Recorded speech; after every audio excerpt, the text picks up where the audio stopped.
Good morning. Welcome to my garden, Lilac Hill. I wanted to show you a different perspective of the garden. This is the far corner of the property, and the plant I want to share here is a spring bloomer, and it just looks fantastic. It's the Doronicum, or the leopard's bane. Nice and full and green. It will bloom yellow in a few weeks, and it's got a beautiful form, and best of all, the deer don't bother with it. It will get quite tall, and the yellow will be seen over the rhododendrons, which is really nice. I also have some lilac back here and some small forsythia that I grew from a stick. There's also small holly, a larger holly that I moved, and it just looks really pretty and fresh on this lovely spring morning. The plant in the corner, which is supposed to be the feature plant, the focal point plant from a distance from my kitchen window, is the Camellia, Taylor's Perfection, but it is not putting on the growth that I would like. It's too small. The soil it's had bud drop too, so that tells me it doesn't like the soil. And the soil is far too alkaline, way too much clay. And I will be moving it into the hosta enclosure to give it another chance in that area. And there will be a lot more of the pine needles falling from the overhead trees. I think it will like it in there. So this rhododendron bed has many rhododendrons in it. There's War Jarn's Purple, Percy Wiseman, President Roosevelt, Edith Bosley, Yaku Prince. There's a small one that will bloom white beside the Doronicum, and it is Kata Alba, and it is too small for here. It's hidden. You don't see the blooms when they come out. So after the bloom season, I will move that one and make it more so I can see it maybe against the holly. There's a holly that a neighbor gave me, and maybe it'll look nice against the holly. It's a variegated holly too, which is, I was so happy to get it. She says, if you can dig it out, you can have it. And I had to actually wheel the wheelbarrow up the hill from the lake to get this holly, but I did it. Yeah, also in here is my Lilac Hope, and it looks really nice. I think it's a great plant for this corner. The fragrance should be really good. And I tried to do a little bit of a walkway through here. This area has Verbena bonariensis in it, and I do like to be able to take care of the plants, so I don't want it so dense that I can't walk in and care for the plants.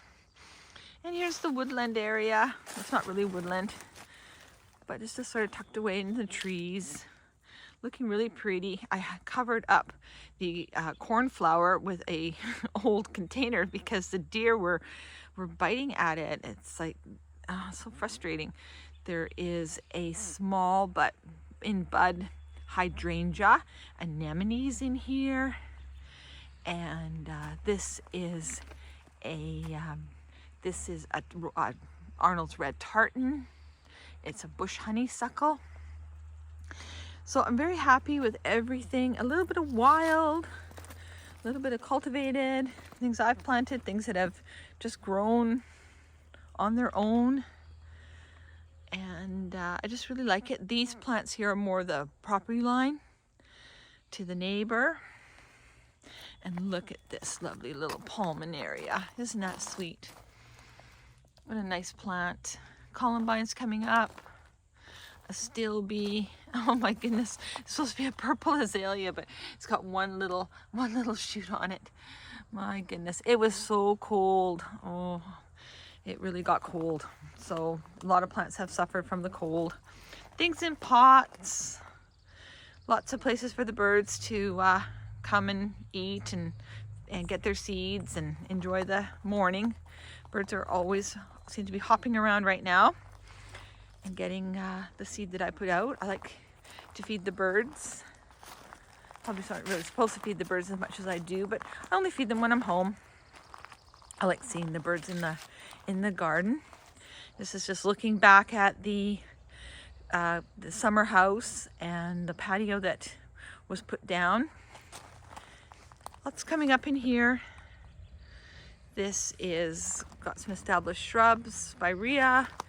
There's potentilia in here.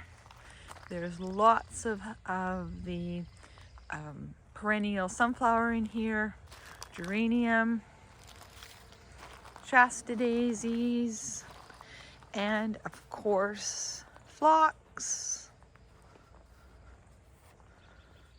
and the upright St. John's wort lived but needs to be cleaned up.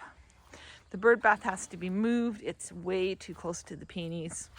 This white peony in particular will get very big, and look at the growth on this peony already. Wow. So it needs to be staked in, get its supports in early. The Daphne had one bud, which was just fine by me. It's a small Daphne. It was given as a cutting, so it's definitely taking. Hyacinths, oh, they smell so beautiful. The deer were bothering the sedum, so I had to to make a little bit of a barrier for the sedum. But all in all, really nice. Just happy with spring, looking forward to the season. The clematis in the enclosure are all coming along quite nicely. This bed here has lots of growth. The alliums have a bit of growth on them. There's a few little alliums in here. I'm not sure if the alliums are going to stay. They look a little bit scraggy. I might just do perennials in here. There's campanula, and there's a rock rose. Look at this spirea, isn't that gorgeous? And weigelia, poppies. Poppies do very well here. I'll never turn down a poppy. This one is the Royal Wedding. It gets a beautiful gray flower with a gray pink with a really dark purple center. And this one is one that I got mail order. It's this one. Oh, this is Mrs. Perry. I don't sure about the rock rose. Don't really like it there. I think this would be better there. The rock rose suffered with cold. But look at this. Like, if I can get more spireas like that, for sure. It's just really looking good. This is also my little wildflower bed. There's lupin coming up like crazy in here. And the deer were bothering this coneflower or corn flower, so I covered it with a net. There's a perennial Shasta back there. And yeah, just looking really good. The tree peony has lots of buds on it. Some nice big buds on the tree peony. And the hosta enclosure, the hostas are just coming up. And just looks really nice. Love the color of the heucheras.